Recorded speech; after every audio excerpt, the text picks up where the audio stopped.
சப்பாத்தி வச்சு இன்னைக்கு குழந்தைங்களுக்கு பிடிச்ச மாதிரி நூடுல்ஸ் செய்ய போறோம். வாங்க எப்படின்னு பார்க்கலாம். அப்படியே மறக்காம ஒரு லைக் போட்டுருங்கப்பா. மரச்செக்கு எண்ணெய் ஊற்றிக்கலாம்.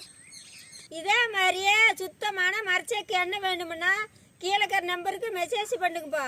அப்படியே 10 லிட்டருக்கு மேலே வாங்கினா டெலிவரி சார்ஜ் பிரிப்பா. கடுகு, பச்சை மிளகாய், நறுக்குன வெங்காயம், கருவேப்பிலை, கொடை மிளகாய், கேரட்டு, தூள் உப்பு,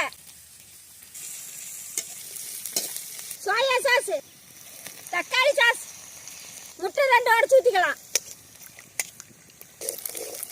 கறி மசாலா தூள், கரம் மசாலா, சப்பாத்தி, நூடுல்ஸ் ரெடி ஆகி போச்சு. நம்ம கொத்தமல்லி தலை போட்டு இறக்கலாம்.